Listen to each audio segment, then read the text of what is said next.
కవిత కొత్త పార్టీ పేరుపై వీడిన సస్పెన్స్. సెంటిమెంట్లు లేని రాజకీయాలే కవిత పక్కా ప్లాన్. ఆవిర్భావ సభ తోరణాలతో తన ఫస్ట్ టార్గెట్ తండ్రి కొడుకులపైనేనా? ఈ సభలో ఫస్ట్ టార్గెట్ ఎవరు? Watch this video.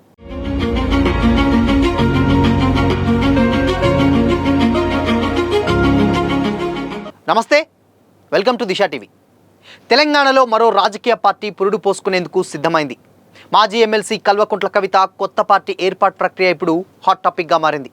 పార్టీ ఆవిర్భావ సభ కోసం జరుగుతున్న ఏర్పాట్లలో ఒక ఆసక్తికర అంశం ఇప్పుడు వెలుగులోకి వచ్చింది. ఇది పార్టీ పేరుపై మరిన్ని ఊహాగానాలకు తావిస్తుంది. అయితే ఆవిర్భావ సభ వద్ద ఏర్పాటు చేస్తున్న స్వాగత తోరణాలపై తెలంగాణ ప్రజా వికాస్ సమితి స్వాగతం అంటూ బోర్డులు వెలిశాయి. ఇప్పటి వరకు పార్టీ పేరు తెలంగాణ ప్రజా జాగృతి అని ఉండవచ్చని జోరుగా ప్రచారం జరిగిన నేపథ్యంలో అనూహ్యంగా ఈ కొత్త పేరు తెరపైకి రావడం ప్రాధాన్యత సంతరించుకుంది. మరోవైపు ఆ పేరు టీఆర్ఎస్ నుంచి బీఆర్ఎస్కు దగ్గరగా ఉండడంతో ఆ పార్టీని ఇరకాటంలో పడేసినట్లవుతుందని పలువురు భావిస్తున్నారు. అయితే స్వాగత బోర్డులపై తెలంగాణ సంస్కృతిని ప్రతిబింబించేలా గోల్కొండ కోట, కాకతీయ తోరణం డిజైన్లను పొందుపరిచారు. ఇది పార్టీ తెలంగాణ అస్తిత్వం, వారసత్వమే అజెండాగా ముందుకు వెళ్తుందని సూచిస్తుంది. ఓవైపు సోషల్ మీడియాలో పార్టీకి తెలంగాణ ప్రజా జాగృతి పేరు ఖరారైందని ప్రచారం జరుగుతుండగా, సభా ప్రాంగణంలో తెలంగాణ ప్రజా వికాస్ సమితి అని ఉండటంతో కార్యకర్తల్లో అటు రాజకీయ వర్గాల్లో ఆసక్తికర చర్చ మొదలైంది.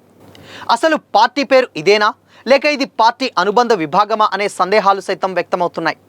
ఈ ప్రక్రియలో అత్యంత ఆసక్తికరమైనటువంటి అంశం ఏమిటంటే కవిత తన రాజకీయ లక్ష్యం విషయంలో స్పష్టతతో ఉండడం. కవిత వేస్తున్నటువంటి ప్రతి అడుగు, ఎక్కుపెడుతున్న ప్రతి విమర్శ కేవలం ఒకే ఒక్క దిశగా సాగుతున్నాయి. అదే బీఆర్ఎస్ ఓట్ బ్యాంక్. సాధారణంగా కొత్త పార్టీలు అధికార పార్టీని విమర్శించడం ద్వారా ఉనికిని చాటుకుంటూ ఉంటాయి. కానీ కవిత మాత్రం అధికార కాంగ్రెస్ను దూకుడుగా ఉన్నటువంటి బీజేపీని కాకుండా బీఆర్ఎస్ మీదనే ఎక్కువ దృష్టి సారించారు. కాంగ్రెస్ ఓట్ బ్యాంక్ సిద్ధాంతపరంగా ఆమె వైపు వచ్చే అవకాశం లేదని, అలాగే బీజేపీ హిందుత్వ ఓట్ బ్యాంక్ తన దరి చేరదని కవితకు బాగా తెలుసు.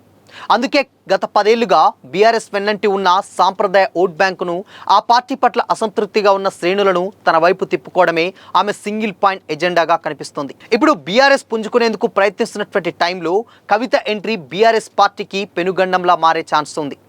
బీఆర్ఎస్ వైఫల్యాలను, ముఖ్యంగా మలిదశ తెలంగాణ ఉద్యమకారులకు జరిగినటువంటి అన్యాయాన్ని కవిత పదే పదే ప్రస్తావించడం యాదృచ్ఛికం కాదు. రేపు జరగబోయేటువంటి ఆవిర్భావ సభలో కూడా కవిత ప్రసంగం బీఆర్ఎస్ అధినాయకత్వాన్ని లక్ష్యంగా చేసుకునే సాగే అవకాశం ఉంది. తండ్రి చాటు బిడ్డగా కాకుండా తెలంగాణ ఆకాంక్షలను మోసే స్వతంత్ర గలంగా తనను తాను ఆవిష్కరించుకోవడం ద్వారా బీఆర్ఎస్ క్యాడర్లో చీలిక తీసుకురావడమే కవిత అసలు ప్లాన్. నేటి రాజకీయాల్లో కేవలం సెంటిమెంట్లతోనే ఓట్లు పడవని గుర్తించినటువంటి కవిత క్షేత్రస్థాయిలో బీఆర్ఎస్ బలహీనపడిన చోట తమ పట్టును పెంచుకోవాలని చూస్తున్నారని కూడా తెలుస్తుంది. బీఆర్ఎస్ ఓట్ బ్యాంక్ చెల్లాచెదురైతే అది కాంగ్రెస్కో లేదా బీజేపీకో వెళ్లకుండా తన కొత్త పార్టీ ఒక షెల్టర్ లాగా ఉపయోగపడాలని ఆమె ఆశిస్తున్నారని కూడా తెలుస్తుంది. ఈ వ్యూహం కనుక పన్నితే బీఆర్ఎస్ ఉనికికే ముప్పు వాటిల్లే ప్రమాదం ఉంది. ఒక రకంగా చెప్పాలంటే బీఆర్ఎస్ పునాదుల మీదనే తన రాజకీయ సౌధాన్ని నిర్మించుకోవాలని కవిత గట్టి నిర్ణయానికి వచ్చినట్టుగా తెలుస్తుంది. మొహమాటాలకు తావులేని సమరంలా రాజకీయాల్లో బంధుత్వాలు ఉండవు, కేవలం బాధ్యతలే ఉంటాయి అనే సంకేతాన్ని కవిత ఇప్పటికే క్లారిటీ ఇచ్చారు. కేసీఆర్ అనుసరించిన కొన్ని విధానాలను ఆమె బహిరంగంగానే తప్పుపట్టడం ద్వారా తాను బీఆర్ఎస్ బీ టీం కాదనేటువంటి నమ్మకాన్ని ప్రజల్లో కలిగించే ప్రయత్నం చేస్తున్నారు.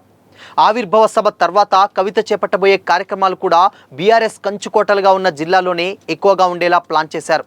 ఇది ఖచ్చితంగా గులాబీ దళానికి ఒక వార్నింగ్ లాంటిది. కవిత రాజకీయ చదరంగంలో తొలిపావును అత్యంత తెలివిగా కదిపారు. ప్రత్యర్థులైన కాంగ్రెస్, బీజేపీలను వదిలేసి తన సొంత ఇంటి ఓట్ బ్యాంక్ పైనే ఆమె యుద్ధం ప్రకటించడం తెలంగాణ రాజకీయాల్లో సరికొత్త సమీకరణాలకు దారితీస్తుంది. రేపటి సభలో కవిత ప్రకటించబోయే పార్టీ పేరు, విధి విధానాలు బీఆర్ఎస్ భవిష్యత్తును ఏ మేరకు ప్రభావితం చేస్తాయన్న ఆందోళన ఇప్పుడు ఆ పార్టీ వర్గాల్లో స్పష్టంగా కనిపిస్తుంది. కవిత కొత్త ప్రయోగం విజయవంతమైతే తెలంగాణలో బీఆర్ఎస్ తన ఉనికిని కాపాడుకోవడం అత్యంత కష్టతరంగా మారవచ్చని కూడా రాజకీయ విశ్లేషకులు కమెంట్ చేస్తున్నారు. ఎందుకంటే ఎప్పుడు ఎవరు కొత్త పార్టీ పెట్టినా కానీ అధికారంలో ఉన్నటువంటి పార్టీపైనే విమర్శనాస్త్రాలు కూడా గురిపెడుతూ చేసేటువంటి కామెంట్స్ కూడా ఉంటాయి. కానీ ఇక్కడ మేజర్గా ప్రభుత్వంలో ఉన్నటువంటి కాంగ్రెస్ పార్టీని కానీ, అటు విపక్షాల్లో ఉన్నటువంటి రెండు పార్టీలు అటు బీజేపీని కానీ టార్గెట్ కాకుండా ఇప్పుడు మరో పార్టీ బీఆర్ఎస్ మీదనే తన యుద్ధాన్ని ప్రకటించేటువంటి అవకాశాలు చాలా స్పష్టంగా కనిపిస్తున్నాయని కొంతమంది రాజకీయ విశ్లేషకులు భావిస్తున్నారు.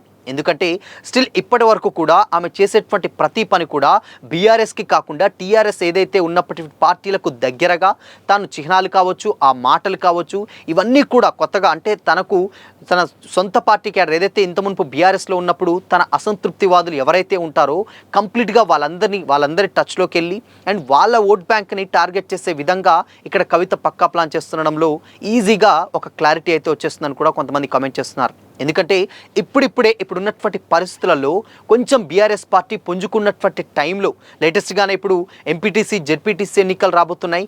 ఈ టైంలోనే జీవన్ రెడ్డి రాకతోటి ప్రజా ఆశీర్వాద సభలో కూడా కేసీఆర్ ప్రసంగం కూడా ఎంతో కొంత గులాబీ శ్రేణుల్లో కొంత బూస్టప్ ఇచ్చినప్పటికీ కూడా ఇప్పుడు కవిత ఎంట్రీ తోటి మళ్ళీ కొంచెం ఇరుకునట్ పడేటువంటి ప్లాన్లో డెఫినెట్గా బీఆర్ఎస్ పార్టీ ఉందని కూడా చాలామంది కామెంట్ చేస్తున్నారు.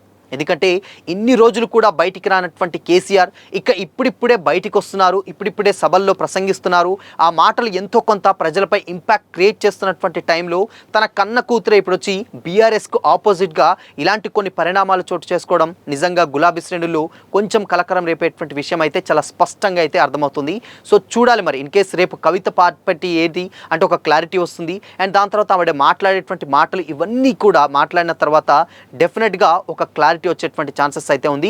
బట్ ఏదేమైనప్పటికీ మాత్రం కవిత ఫస్ట్ టార్గెట్ బీఆర్ఎస్ఏ అనేటువంటి కమెంట్స్ ఇప్పుడు రాజకీయ వర్గాల్లో చాలా స్పష్టంగా కనిపిస్తున్నాయి. సో మరి కవిత కొత్త పార్టీపై మీ ఒపీనియన్ ఏంటి? కమెంట్ చేయండి.